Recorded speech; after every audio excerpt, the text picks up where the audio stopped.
यह कहानी एक अगली डकलिंग की है। एक बार की बात है, एक तालाब के बगल वाले खेत में बत्तख माँ अपने अंडों पर घोंसला बनाकर बैठी थी। गर्मी के दिन थे, धीरे धीरे एक एक करके उसके सारे अंडे फूट गए। सभी बत्तखों ने कहा लेकिन एक अंडे से बच्चा नहीं निकला।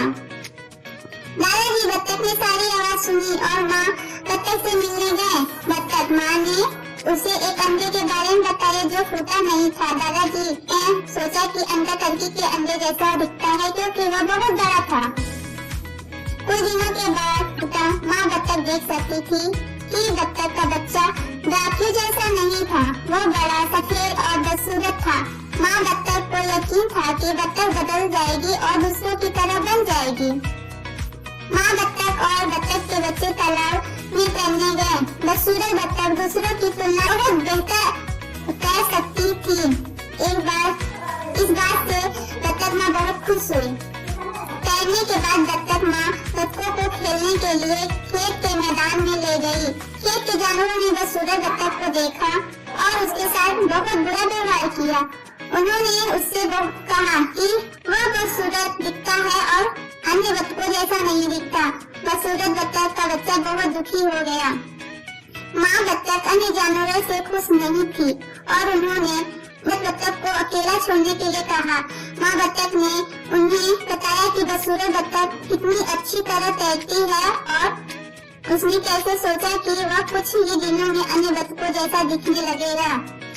दिन बीतते गए और किसी ने मदर डंग की बात नहीं सुनी।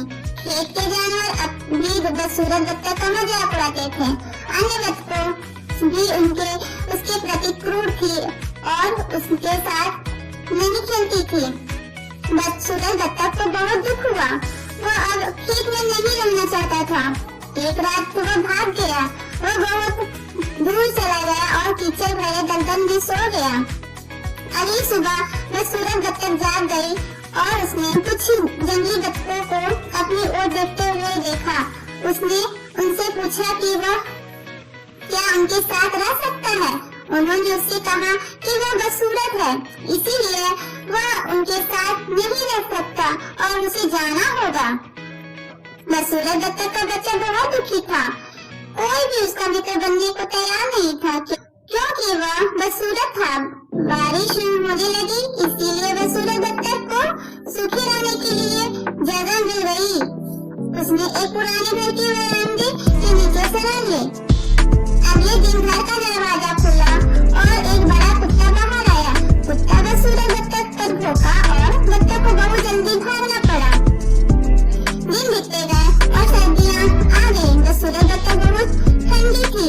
वह एक तालाब के पास अकेला रहता था और लंबी घास में अपना घर बनाया। यह एक लंबी सर्दी थी। अंजा बसंत धूप वाले दिनों के साथ आया। एक दिन तालाब पर बदसूरत बत्तख ने 3 खूबसूरत सफेद हंसों को तैरते देखा। बदसूरत बत्तख जानता था कि वे उसे दोस्त के रूप में नहीं चाहेंगे क्योंकि वह बहुत बदसूरत है। 3 हंसों ने बदसूरत बत्तख को देखा और उसके पास तैर गए। उन्होंने कहा, हेलो नए हंस। बदसूरत बत्तख ने उनसे पूछा कि जब वह बत्तख था तो उन्होंने उसे हंस क्यों कहा। उसे बताया कि वह बत्तख नहीं और पानी में अपना प्रतिबिंब देख रहे। बदसूरत बत्तख का बच्चा पानी में अपना प्रतिबिंब देखकर बहुत खुश हुआ। वह अब बदसूरत बत्तख का बच्चा नहीं था और एक सुंदर सफेद हंस था। तीनों हंस उनके दोस्त बनकर खुश हुए और वे सभी तालाब में तैरने लगे। चारों हंस आकाश में उड़ गए। बदसूरत बत्तख का बच्चा एक बहुत ही सुंदर सफेद हंस था। वह बहुत खुश है। जब हंस ऊपर उड़े तो जमीन पर मौजूद 2 बच्चों ने तालियां बजाई। तो बच्चों, हमें इस कहानी से यह शिक्षा मिलती है कि हमें यह कभी भी किसी के रंग या रूप का मजाक नहीं उड़ाना चाहिए और अपने आप को किसी से कम नहीं समझना चाहिए।